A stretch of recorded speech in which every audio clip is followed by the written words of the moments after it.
आपण बघणार आहोत की सागरला शोधण्यासाठी घरातील सर्व मंडळी निघालेले असतात।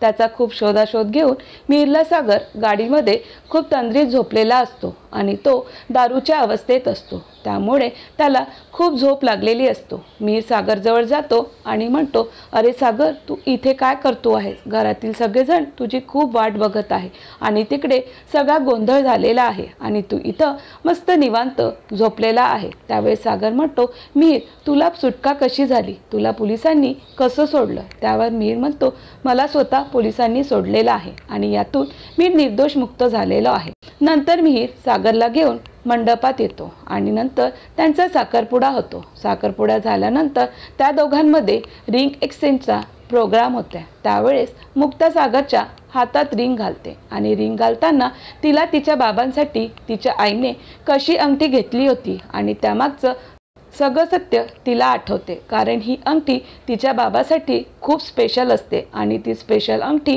तिचे बाबा सागरला देत असतात, परंतु सागर त्या लायकीचा नाही आहे असं तिला वाटत असतं। आता अंगठी घालायची सागरची वेळ असते, परंतु घरातील मंडळीकडे अंगठीच नसते, कारण सागरच्या आईने सागरला अंगठी आणायला सांगितलेली असते, परंतु सागर अंगठी आणायला विसरलेला असतो। त्यामुळे त्या सर्व लोकांचा खूप गोंधळ उडालेला असतं, एकमेकावर चिडाचिड सुरू असते। त्यावेळेस सागर म्हणतो, माझ्याकडे एक अंगठी आहे, मी ती अंगठी घालतो।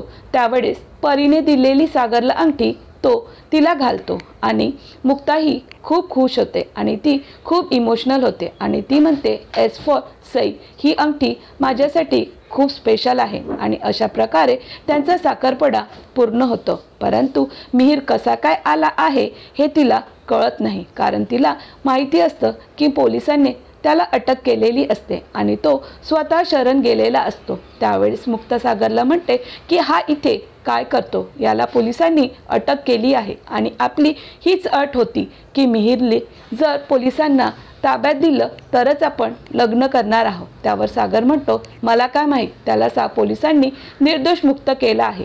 ज्या माणसाची चूक होती त्याने स्वतः कबूल केलेला आहे, त्यामुळे तो निर्दोष मुक्त झालेला आहे।